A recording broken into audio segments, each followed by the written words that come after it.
여러분, 하나님이 보이시지 않는다고 해서 우리와 함께 하시지 않는다는 생각은 틀린 생각이에요. 하나님이 보이시지 않는 것은 하나님의 속성이에요. 하나님의 한계가 아니라 하나님의 속성입니다.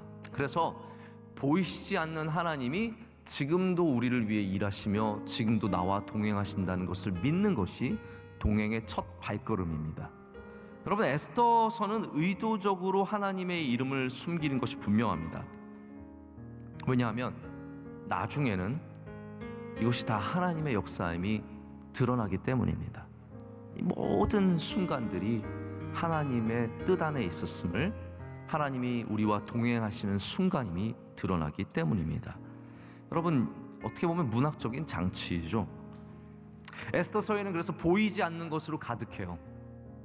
이 세상과 비슷합니다. 보이지 않는 것으로 가득합니다.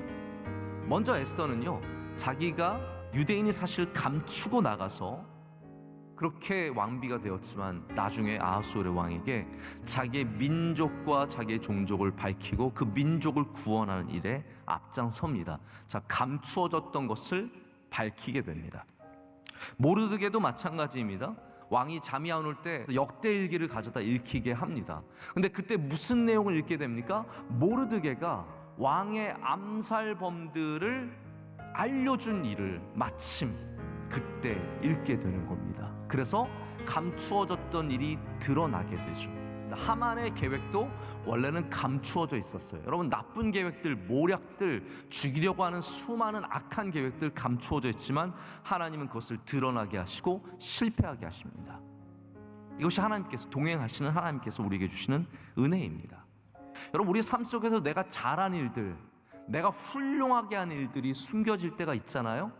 여러분, 꼭 아시길 바랍니다. 나중에 하나님께서 다 밝혀주십니다. 이렇게 에스더서는 감추어진 것으로 많은데 특별히 하나님이 감추어져 있습니다. 보이시지 않는 하나님은 우리의 삶 속에서 아무것도 안 하시는 것 같고 하나님이 도와주시지 않는 것 같지만, 그러나 하나님은 수없는 순간순간마다 우리의 삶을 인도해 주셨습니다. 이것이 에스더의 결론이에요. 우리가 지나온 순간에, 우연의 모든 순간마다 보이지 않는 하나님께서 우리와 동행하고 계셨다라는 겁니다. 모든 우연의 가면을 쓴 그 뒤에는 하나님이 계십니다. 그래서 믿음은 꿰뚫어 보는 눈이고요, 그 눈은 우연 뒤에 계신 하나님을 발견하게 됩니다. 우리가 분명 믿어야 할 사실이 있습니다. 보이시지 않는 하나님께서 우리와 함께 움직이고 계시다는 겁니다. 신앙은 이러한 시선을 레트로스펙트라고 말합니다.